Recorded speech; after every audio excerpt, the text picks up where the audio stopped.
Good morning भाई लोगों। सबसे पहले तो आप सभी को दिल से धन्यवाद कि आप लोगों ने मेरे को इतना सारा प्यार दिया है। अब आप पूछ सकते हो कि सोनू भाई आप इतने दिनों से कहाँ थे, क्या कर रहे थे, आपके साथ क्या हुआ, क्या नहीं हुआ।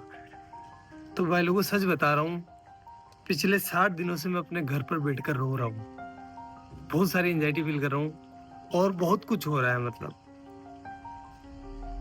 क्योंकि मेरी जिंदगी बर्बाद हो चुकी है। अब मेरे पास कुछ भी नहीं है करने को। क्या हुआ है मेरे साथ,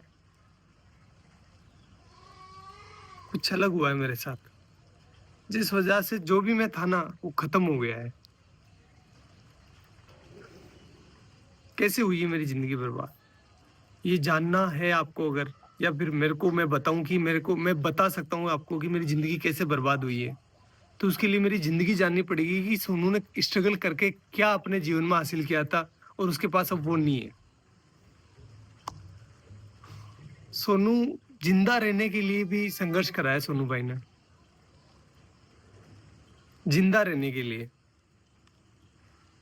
तो मैं बताता हूँ आपको कि मेरी जिंदगी कैसी थी, तब आपको भी समझ में आएगा कि मैंने क्या खोया है और मैं ऐसा क्यों सोच रहा हूँ कि मेरी जिंदगी बर्बाद हो गई है।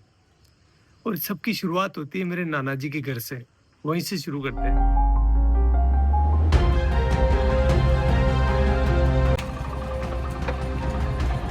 गाइस ये है मेरे नाना नानी का घर, जहाँ पर मेरा जन्म हुआ था। चलो अंदर चलकर देखते हैं कौन कौन है।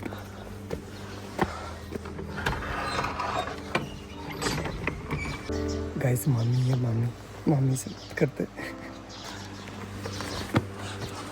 दोग जी मामी कैसे हो? बढ़िया, ठीक। क्या कर रहे हो? हाँ तैयार है, सब तैयार है। तो कुछ ऐसा दिखता है नाना नानी का घर। मेरा जन्म हुआ था यहाँ पर। पहले आपको पता है कि ना हॉस्पिटल वगैरह नहीं जाते थे, मतलब बच्चे जो है वो घर पर ही हो जाते थे। तो मेरा भी जन्म ऐसे ही हुआ है। मामी हम यहाँ कौन से कमरे में रहते थे पहले, जब मैं छोटा था ना, बच्चा था तब? इस वाले में। ये है वो रूम जहाँ पर हम बचपन में रहा करते थे, ये वाला। देखो आप, ये देखो इधर इधर इधर इधर। इस वाले रूम में जो है भेड़ और बकरियों के बच्चे रहा करते थे, क्योंकि बाहर कुत्ते मार देते थे ना, इसलिए। और इस वाले पोर्शन में जो है मेरी बूढ़ी नानी, जो अब इस दुनिया में नहीं है, और मेरी मम्मी दोनों रहा करती थी। और यहीं पर हम जो है पले बड़े हुए हैं। एक्चुअली में हुआ क्या था गाइस कि यार वो एल्कोहलिक थे, थोड़ा सा उनकी हैबिट थी कि उनको नशा लग गया था। तो फिर वो हमारी टेक केयर नहीं कर पा रहे थे अच्छे से। तो नाना नानी ने ये रिस्पॉन्सिबिलिटी ली कि हम जो है इन बच्चों को पालेंगे, अदरवाइज इनका क्या होगा। तो उन्होंने हमें यहाँ लेकर आए और यहीं पर जो है मम्मी अपना काम करती थी, साथ ही साथ हमारा पालन पोषण यहीं हो रहा था। तो मैं एक लाइन बोल सकता हूँ कि अगर मेरे नाना नानी नहीं होते ना, तो आज मैं या फिर मेरे बहन भाई हो सकता है कि इस दुनिया में नहीं होते। गाइस देखो नाना जी का गांव कितना प्यारा है। खैर फिर वो टाइम आया जब हमें ये घर छोड़ना पड़ा, क्योंकि यार गाइस देखो नाना नानी कब तक पालेंगे, उनकी खुद की भी कोई जिम्मेदारी है, इसलिए फिर हमें यहाँ से जाना पड़ा। चलो अपन भी चलते हैं, लेकिन उससे भी आशीर्वाद ले लेते हैं। चलो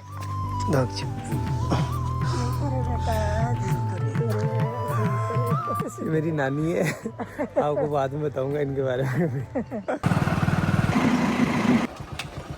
और अपने गांव आते ही हमें घरेलू परिस्थितियों के कारण अपने घर नहीं घुसने दिया गया, इसलिए हमने बड़े पापा की कोठी का चुनाव किया। म्याऊ म्याऊ।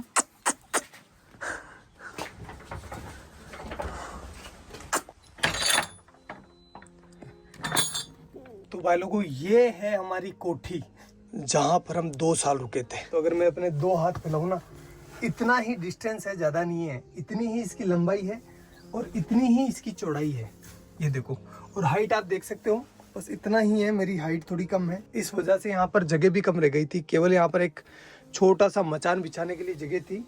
और ऊपर से जो है बरसात का पानी टिपकता नहीं था, बरसात का पानी गिरता था, क्योंकि ये छत है ना थोड़ी नीचे है। और यहाँ पर आप देख सकते हो नीचे जो इसका फर्श है ना, फर्श वो बना हुआ था गोबर और मिट्टी का। इस वजह से यहाँ पर कभी कभी सांप आ जाया करते थे, अपने घर बना लिया करते थे। और भाई लोगों इस घर में हमें जिंदा रखने की जिम्मेदारी आ गई हमारे मम्मी के कंधों पर। और इस वजह से पहले भी काम किया उन्होंने, लेकिन उन्होंने 10 रुपए मजदूरी में काम चालू कर दिया। 10 रुपए में से 5 रुपए के वो हमारे लिए चावल लेकर आती थी। मैं लेकर आया हूँ आपको बताने के लिए कि उस टाइम कितने चावल आते थे। इतने चावल आते थे 5 रुपए के। तो इन चावलों से वो हमारा पेट भरती थी, तीनों बहन भाइयों का सॉरी, और खुद भूखी सो जाती थी कि मेरे बच्चों का पेट भर जाए, बस बहुत है, मैं तो निकाल लूँगी रात। और हम ना समझते उस टाइम, तो हम नहीं समझ पा रहे थे कि हमारी माँ जो है वो भूखी सो रही है। हम तो बस अपना पेट भरने का ध्यान दे रहे थे। लेकिन मेरी मम्मी जो है उस टाइम बिना कुछ खाए भूखी सो रही थी। एक जो कटोरी होती है आटे की, उसको संभाल के रख रही थी कि जब बुरा टाइम आएगा तो मैं अपने बच्चों को खिलाऊंगी। खुद कुछ नहीं खा रही थी, एक टाइम खाना खाती थी पूरे दिन में वो, और कंटिन्यूस काम कर रही थी वो।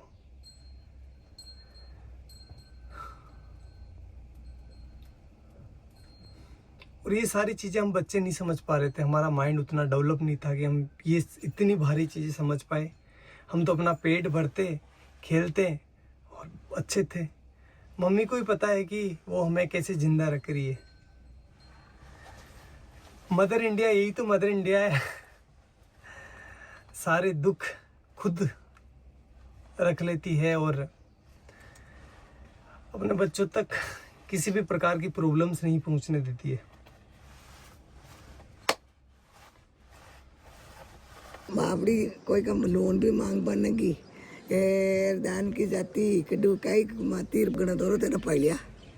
हाँ तेना गणा दौरा पड़िया रे भाई थारी माँ तो सब्जी बेचती, लेडीज रहती, भाई दौड़ाती, तेन खुआती, बा भूखी रहती, भाई मार ससुर ही भूखा। तना दूध पाइयो, तेने रोटी खुआई, गनी दोरी कमा कमारा, तमात का दान की जाती। हाँ ते भरा का केवन के ते बली दूध ने भरे क्यों, मैं ते दिए किस कोई केव घना दौरा पहले तो बा। और भाई लोगों, इस वाली छत की ना एक स्पेशल कहानी है, बताता हूँ मैं आपको। छत पर मैं, मेरा भाई और मेरी बहन बैठे थे शाम को, और हम राह देख रहे थे कि हमारे लिए कोई खाना लेकर आएगा, क्योंकि हमारी मम्मी जो थी वो गांव चली गई थी किसी कारणवश, तो हमारे लिए खाना नहीं बना था उस टाइम। कोई भी खाना लेकर नहीं आया और हम तीनों बहन भाई भूखे ही सोए। यही जगह थी वो, सेम टू सेम। एक बात बताऊँ आपको, जब आप भूखे होते हैं ना तो आपको अच्छे से नींद नहीं आती। रेख कर देख लेना एक बार। चलो मैं आपको अपनी बहन से मिलवाता हूँ। अगर भाई नहीं होता अपना तो अपन आज क्या होते हैं, कहाँ पर होते हैं? कुछ भी नहीं होते हैं, कुछ भी वजूद नहीं होता हमारा। जिंदा होते? नहीं हाँ? नहीं। भाई ने क्या किया अपने लिए? बहुत मेहनत की, बहुत हमें शिक्षित किया। बड़े भाई ने हमें सब कुछ सिखाया, सब कुछ दिया। गाइस बात है 2008 की, जब मेरा बड़ा वाला भाई इस पीछे वाले स्कूल में पढ़ाई करता था। उस टाइम हुआ क्या था, कुछ शरारती बच्चों ने स्कूल की घंटी जो बेल होती है उसको छुपा लिया था, और उसका सारा इल्जाम मेरे भाई पर लग गया। भाई को स्कूल से सस्पेंड कर दिया गया। देन हमने जैसे तैसे कर करा के भाई का एडमिशन जो है वो बाहर की स्कूल में करवा दिया, जहाँ पर वो कुछ किराया देकर स्कूल चला जाता था। 2 रुपये लगते थे शायद उस टाइम किराए के, या 1 रुपया लगता था, आई डोंट नो फुली। फिर कुछ समय बीता, उसके बाद मैंने और मेरी बहन ने 5वीं क्लास पास कर ली, और हम जब 6ठी क्लास में यहाँ पर एडमिशन लेने आए तो हमें बोला गया कि आपके भाई ने जो घंटी छुपाई थी उसको जो है आपको भरना पड़ेगा, अदरवाइज़ आपका एडमिशन नहीं होगा। तो उस टाइम 350 रुपये, 360 रुपये जो है उस घंटी के देने थे। 1 महीने से ज़्यादा टाइम लग गया 360 रुपये का जुगाड़ करते करते, इसलिए उस साल हमारा एडमिशन नहीं हो पाया, और यहाँ पर जो है एडमिशन बंद हो गए। अब घर वाले हमें किराया देकर किसी दूसरी स्कूल नहीं भेज सकते थे, क्योंकि वो अफोर्ड नहीं कर पाते उस टाइम, और हम छोटे बच्चे थे तो किसी दूसरे गांव भी स्कूल नहीं जा पाते, क्योंकि दूर था ना। हमारा गांव काफ़ी बड़ा है, तो हम दूसरी जगह अगर जाएंगे ना तो हमें कम से कम 3-4 किलोमीटर जो है पैदल चलना पड़ेगा। तो छोटे बच्चे थे तो नहीं हो पाया वो सारी चीज़, और हमारा 1 साल पूरा बर्बाद हो गया। फिर मेरे बड़े वाले भाई ने एक भारी डिसीजन ले लिया, और उसने अपनी सारी पढ़ाई छोड़कर, अपनी सारी ज़िंदगी दांव पर लगाकर मेरी और मेरे बहन के लिए काम चालू कर दिया। उसने फर्स्ट काम चालू करा मंडी में।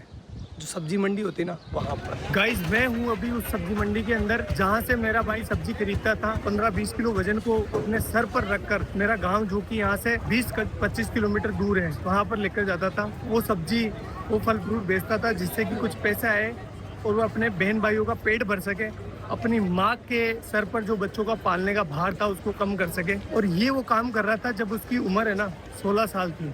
वो बाल श्रम कर रहा था। क्यों? क्योंकि अपने बहन भाइयों को जिंदा रख सके और उनको अच्छी एजुकेशन दे सके। घर में कई सामान नहीं रहा तो दोनों मन भाई सब्जी ले जाता, मैं दोनों जेर बेच जाता। ये वो चौराहा है जहाँ पर मेरा भाई सब्जी लेकर उतरता था और उसे एक एक घर बेचने जाता था। चलो मैं आपको दिखाता हूँ कि वो इतना सारा वजन लेकर कितना पैदल चलता था।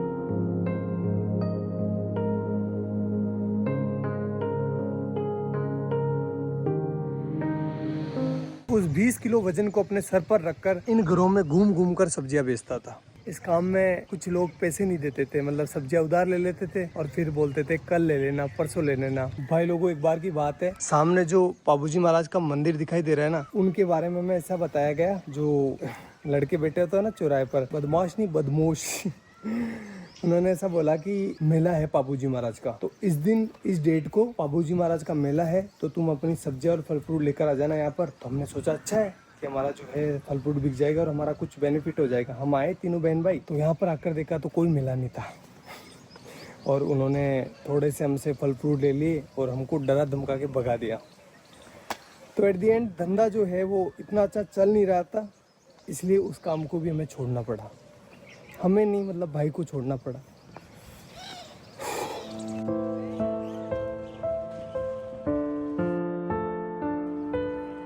और गाइस फिर मेरे भाई ने खिलौनों की दुकान पर काम चालू कर दिया, जहां पर उनकी सैलरी थी 50 रुपए पर डे, यानी 1500 रुपए पर मंथ।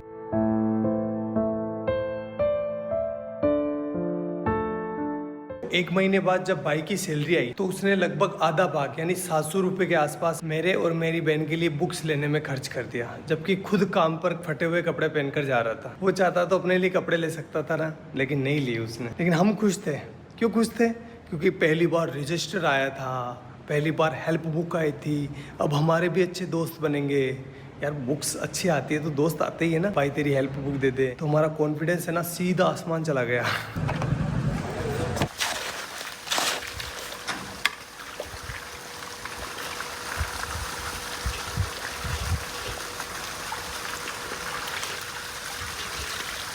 भाई लोगों अब मेरी बारी थी। जो भी मैंने लिया है ना उसको वापस रिटर्न करने की, इसलिए मैं काम करने लग गया। साथ ही साथ अब बड़ा हो गया था, इसलिए मैं अजमेर वाली स्कूल में जाने लगा बस से, और वो भी साइंस बायो पढ़ने। तो बताता हूँ मैं आपको ये मैंने कैसे किया।